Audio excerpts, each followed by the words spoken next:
Hello students, welcome back to this program of Lax Purana, the geography series. In the continuation, we are going to talk about the next topic as part of the resources.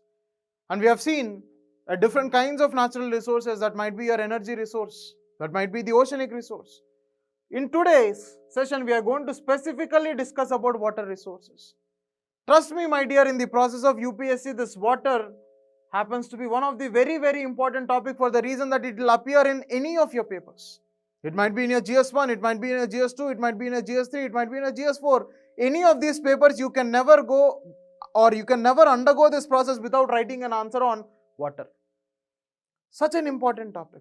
And this can also manifest itself as an essay topic. So whenever you are trying to prepare your notes, please keep the essay dimensions in this particular topic and prepare it in a broader perspective so that you can cross-utilize the knowledge, cross-utilize the notes that you have made it. So when you look at the notes making aspect of this water resource, first thing is what is the availability of this resource?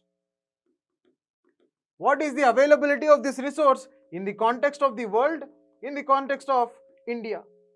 Then the second dimension that you can talk about this water is what are the various concepts that are centered around this water. This water scarcity is a concept. Water security is a concept. Water stress is a concept. Virtual water is a concept. Water governance is a concept. So such different kinds of concepts that are centered. Your water conservation itself is a concept. Watershed is a concept. So there are different kinds of such concepts that are present with respect to this water as a resource. So please have a note upon all of those concepts. Once you talk about those concepts, now see what is the significance of water as a resource. Because when you talk about the significance of water as a resource, the significance is with respect to the human life as well as the economic activity. This can be an important source with respect to your transportation. This can be an important resource with respect to the energy. This can be important resource with respect to the human life, the domestic needs of the human or the individual. So that's a very important aspect. So the significance. Then we have to also have a note upon what are the existing issues with respect to water resources. Because when you talk about the existing issues with respect to water resources, it is majorly a mismatch with respect to the supply and demand. There is a mismatch that is existing between the water supply, water demand. There is a rising demand because of the rising population, but there is a declining supply for the reason the most of your water resources are polluted. Such an imbalance is seen. Such an imbalance is seen between the supply and demand, threatening the water security as a principle, threatening the element of water security. So that has to be emphasized. So you have to talk about those issues. Once you talk about those issues, then we also have to talk about what are the methods or what are the measures, especially with respect to the water conservation as a principle. That water conservation, it might be your traditional practices or it might be your advanced techniques like the ice stupa, or it might be your rainwater harvesting systems, or it might be with respect to the tackling the pollution of water. That might be through your legal mechanism, that might be through the legal framework, or that might be through certain technologies, your flocculent technology. That is a technology that is used with respect to this particular cleansing of water or the adaptive technology with respect to the water pollution. So all those elements has to be included because this can also be an essay topic. So whenever you are supposed to write in such a broader perspective, all these dimensions will get handy. So whenever you are making notes, please make it in this dimension. Make it in this dimension, right? Because when it comes to your GS2 also, what happens? You would have a different issue with respect to the concept of the federalism as a principle. There you would see that the interstate water disputes can exist and can impact the federalistic principles of the country. So that elements, please include all of those elements comprehensively whenever you are making notes. Now let's see what is the trend that is generally followed in questioning on this particular topic. And when you look at this, it is talking about the effective management of land and water resources. It is talking about again freshwater resources. It is talking about watershed, micro watershed development project. This is a very specific question. And apart from that, Indus Water Treaty. This is an applicative aspect. Then inland water transport, interlinking of rivers. Look at UPSC. Don't you think when you look at these different questions that are being asked in the water resources, it itself is giving you a direction to which part of these elements have to be included in your notes. Very simple. Once you have notes on all of these aspects, automatically, because this is talking about water diplomacy, Indus Water Treaty, water diplomacy. So that is an diversified element with respect to water governance. So follow these elements. This is directly giving you the what are the elements that are to be included in your notes. The second aspect we are going to see is the forest resources. There was only one question that was asked, that what are the status of forest resources in India? That is a straightforward. And what is it? What is the impact of climate change on such resources? That was a straightforward question, right? So let's take a question to be discussed. Now, when you talk about the question to be discussed, let's look at this question, that India is well endowed with freshwater resources. Critically examine that India is well endowed with freshwater resources. Critically examine why is it still suffering from the water scarcity. Now, let's get back to our own structure. So, the first thing is, what is going to be the structure of the answer that we are going to write? So, when you talk about the structure of the answer that we are going to write, our regular practice of we are going to identify what are the keywords. So when you look at what are the keywords, we will see that India being endowed with large freshwater resources, that the question form is critically examined, that why it still suffers from water scarcity. That means this water scarcity is a concept that we had written in our notes, right?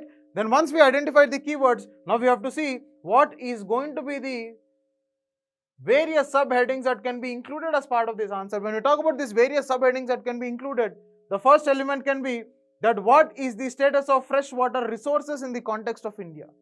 Once we talk about the what is the status of freshwater resources in the context of India, we can talk about why is India facing this issue of water scarcity in spite of having the abundance of resources.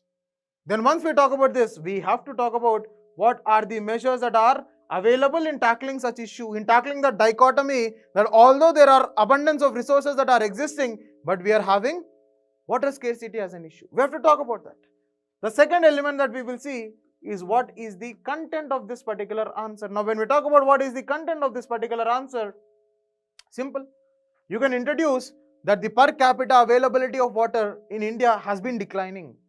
It was somewhere around 1500 something, now it has declined to 1400 cubic meters.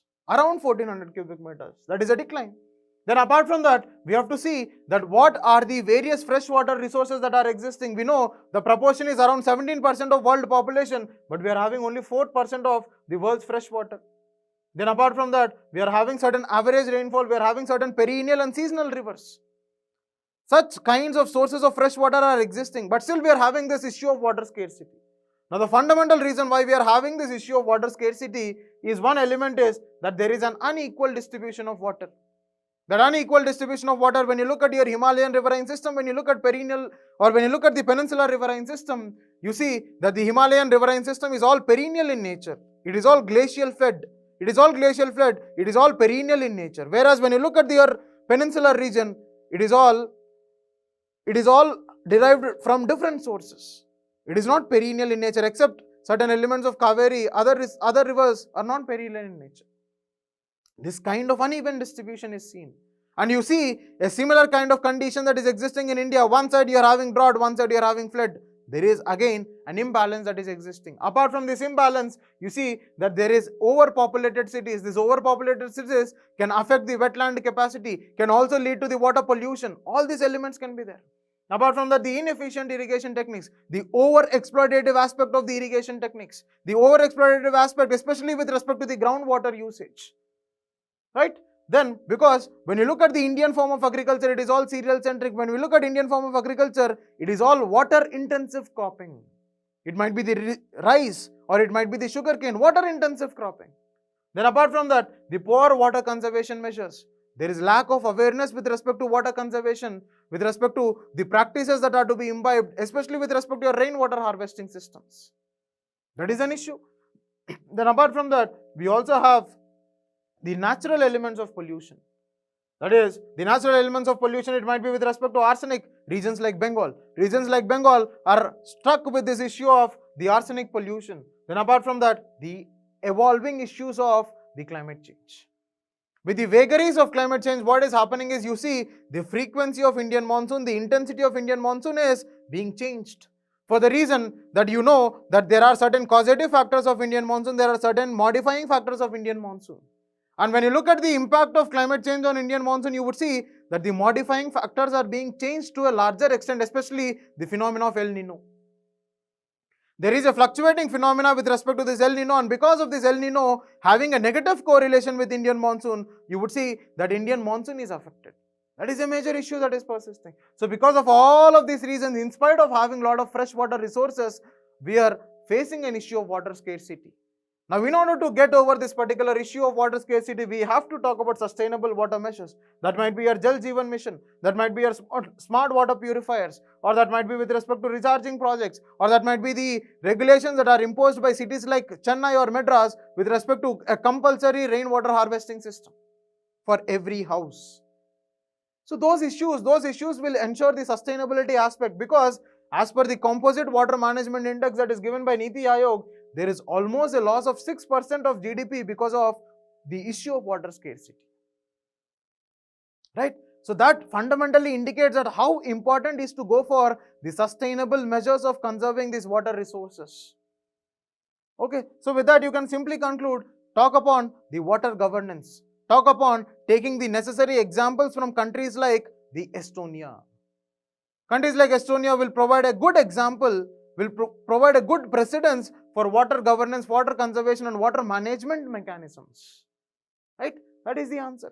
Now, in case if you have to look at what is going to be the +1 strategy, the +1 strategy in such an answer is, I told you that referring to an example of Estonia, especially the water management aspects. Water management aspects of Estonia, because it provides a very, very important aspect with respect to water conservation. Or you can talk about innovative solution like ice stupa. The innovative solution like ice stupa. So this becomes a +1 strategy for this particular question. Now let's have a practice question. That we can talk about. Yes, this particular question. Enumerate the problems and prospects of inland water transport in India. Because this inland water transport is very, very important for the reason that we are having 14,000 kilometers odd with respect to the inland waterways as a means of transport. And this is yet to be utilized for the kind of prospects it provides, especially with respect to revolutionizing the methods of or the means of transport as well as the developmental trajectory. Right? So use this as a practice question. The answer for such a practice question is provided in the Telegram channel that is given in the description.